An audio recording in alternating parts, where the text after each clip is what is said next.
Hey there everybody, my name is Kat Bowser. I'm your resident fantasy therapist. Welcome back to my channel. Those of you here for the first time, welcome. My name is Kat Bowser. I'm a licensed therapist. I'm also a writer working on my first novels for publication. And on my channel, I like to talk about what I consider to be the heart of writing. That's the characters, heart of the characters, their psychology. That's kind of the angle I like to take on mostly everything I talk about on my channel.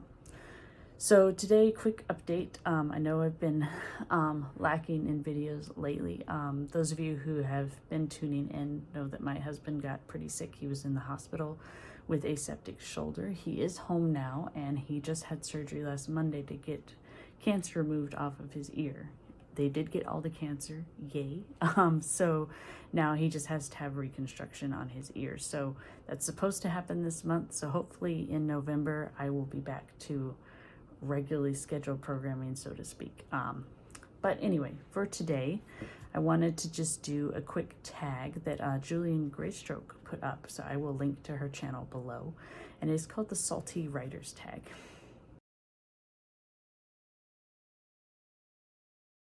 So question number one, what was the your least favorite well-intentioned comment that you received on your work? And that's an interesting question. I guess for me, it's probably, I would say sometimes people have told me that my characters, sometimes my child characters, they've said, this character is annoying. This character is basically being childish. And I'm like, well, that's the point. That's one of my main things when I try to do child characters is I like to have them so they actually act like a child. So actually that was kind of a compliment for me because it told me that that I had achieved that they were acting like a child. But I think in some cases, some writers would take that as an insult, like, oh, they don't like this character. I'm like, well, in some cases they're not supposed to. So I kind of liked that one. Number two, what was a favorite scene you had? I can't talk today apparently. Scene you had to scrap. In my work that's coming out in April, Mirrors and Ashes will be released in April. Yay! I did have to scrap a pretty cool scene with some inner monologue with Tyr, who is Ember's dwarven friend, and it was really interesting, and I liked getting into his head, but the scene really called to be in Ember's head more than in his head. I did save it. I didn't completely get rid of it, so maybe I'll release it in a newsletter or something. What is your worst bad writer habit you haven't been able to shake?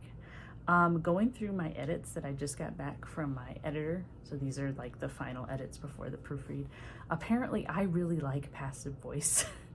And I really don't know why.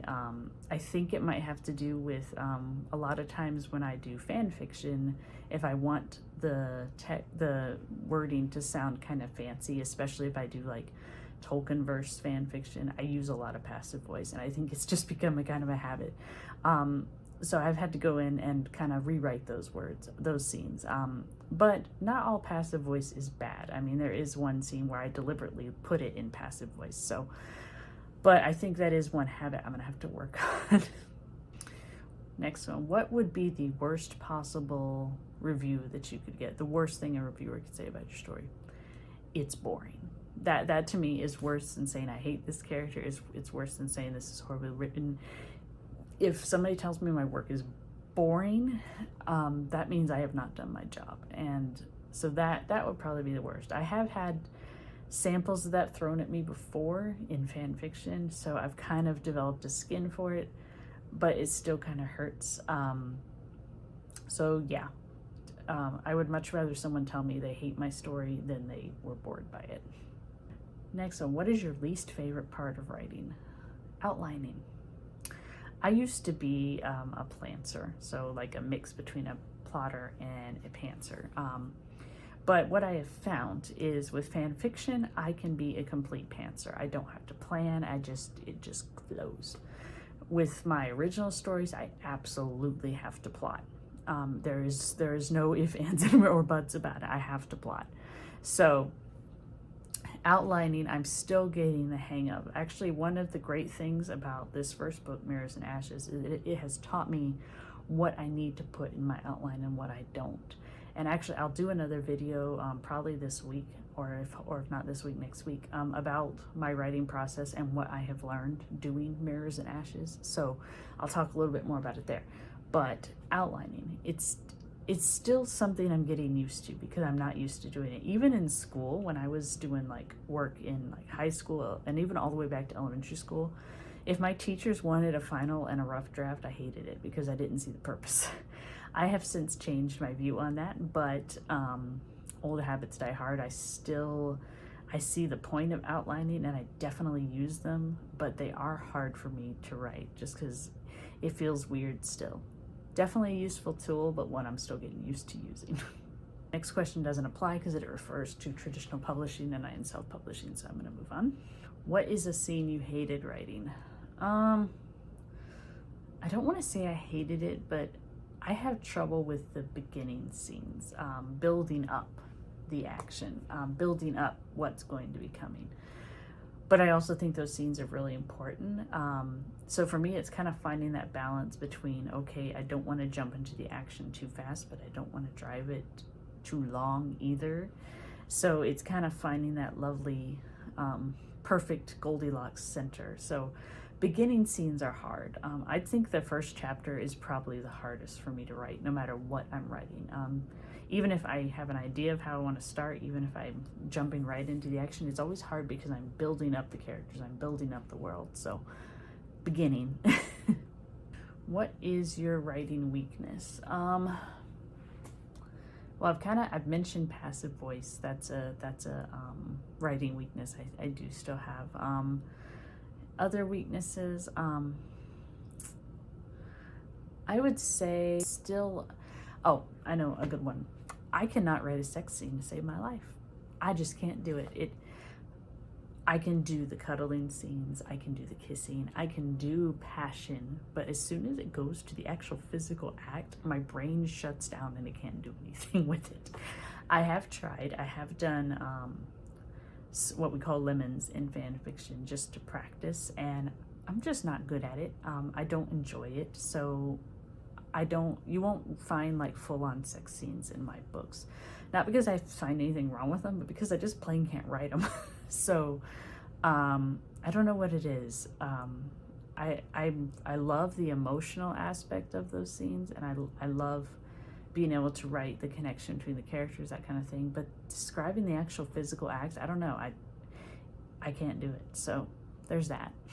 What is your most frustrating critique? Okay.